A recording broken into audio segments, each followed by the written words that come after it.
सम्पूर्ण मलाई हेरिरहनु भएको सबैजनालाई प्रणिताको सानो गार्डन च्यानलमा स्वागत गर्दै एउटा भिडियो अपलोड गरिरहेको छु। आशा गर्छु तपाईहरुले मलाई साथ सपोर्ट गरिदिनुहुन्छ भनेर, अनि तपाईहरुले अन्तसम्म हेरेर आफ्नो प्रतिक्रिया पनि लेखिदिनु होला। अनि मेरो भिडियोमा जो पनि सब्स्क्राइब गर्नु भएको छैन, नयाँ हुनुहुन्छ, उहाँहरूले पनि मलाई सब्स्क्राइब गरिदिनुहुन्छ भन्ने आशा लिँदै आजको भिडियो।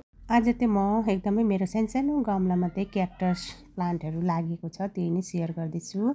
अनि यो चाहिँ एउटा क्याक्टस हो, अनि यसमा चाहिँ अब सानो पटहरूमा चाहिँ मैले लगाएको छु। अनि यो चाहिँ एउटा बल्ब जस्तै हुन्छ यो, अनि यसबाट नै एउटा दुईटा गर्दै मेरो यो पुरा गमला जब भरियो तब एकदमै राम्रो देखेको छ। अनि साथै यसमा चाहिँ यो जब फुल आउँछ एकदमै राम्रो देख्छ। कति धेरै कोपिलाहरू पनि छ। यसरी यो मैले एउटा लगाएको थिएँ, अनि दुईटा सानो अर्को पनि आएको छ। यो बिस्तारै बिस्तारै जब गमला भरिन्छ अनि एकदमै राम्रो देखिन्छ।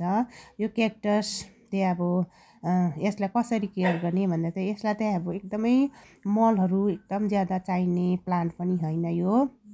हामीहरूले अब जब मैले यो गमला भर्दा लगाएँ त्यति नै हो, त्यसबाहेक मैले केही मल हालेको छुइनँ। तर एकदमै क्याक्टस सप्रेको छ, यस्तो प्लान्टहरू पनि बढेर अनि एकदम फुल पनि खिलेको छ। अनि यसमा चाहिँ यो क्याक्टसलाई चाहिँ ज्यादा पानी पनि चाहिँदैन। हामीले हप्तामा एकपल्ट हाल्दा पनि यो क्याक्टस एकदमै सप्रिन्छ।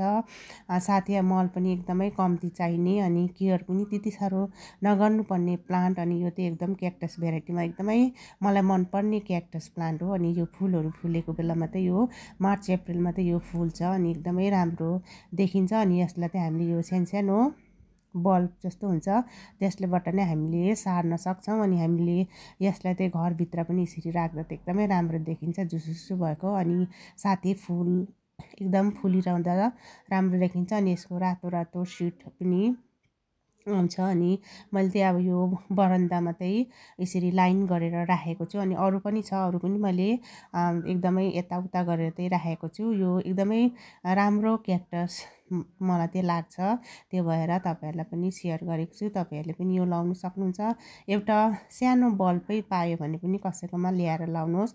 यसरी जब गमला भर्छ एकदमै राम्रो देखिन्छ। अनि नर्सरीमा पनि यो एकदमै पाइने नै हो। अनि आजलाई चाहिँ मैले यही भिडियो नै सेयर गरेको छु। के कस्तो लाग्यो